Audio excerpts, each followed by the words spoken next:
Even though ticket prices have dropped significantly in recent years, not everyone can afford to fly. Why are they so expensive? The plane eats a lot of fuel, right? Well, not that much. Before I start, I would like to point out that the data I will say here are not completely accurate, since the prices are not exactly written anywhere. They change and there are certainly ways to reduce them.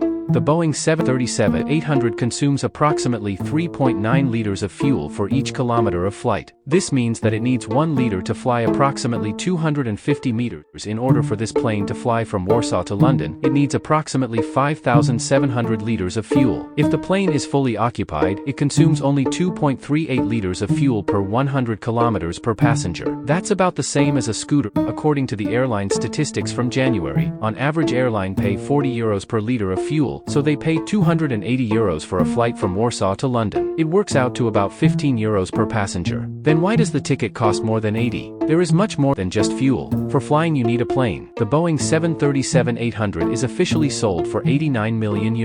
However, its lifespan is not infinite. In fact, service life is not limited by the number of hours spent in the air, but by the number of flights. This is because at the altitudes at which commercial aircraft fly, the air is too light for us to breathe safely, so the cabin is under pressure. This increased pressure inside the aircraft stretches its fuselage, creating microcracks. It does not matter at all whether the plane flies for an hour or 12 hours. It wears out same. The maximum number of flights that the 737 can make without major and expensive maintenance is 60,000. One flight therefore costs €1,483 or around €10 per person. We also need to include regular minor maintenance, inspections, replacement parts. It will cost about another €10 per passenger. However, the plane does not fly by itself. We need a crew to operate it. On this flight, it will add around €2 to the ticket. Next, of course, we need an airport. Each airport has a different price list. In this case, we will add about €15 to the ticket and cover the runway, gates, hangars, employee parking, and so on. An airline company has to pay for premises, administrators, traders, directors, developers, statisticians, repairmen, cleaners, customer support, insurance, and so on. It is impossible to determine exactly how much it all costs, so I estimate it at €13. The last thing to include is taxes. It varies from country to country. They will add approximately €10 per person on this short flight. Our final price is €75, which, as I said at the beginning, may not be completely accurate. The rest, i.e. approximately €10, is profit for the airline.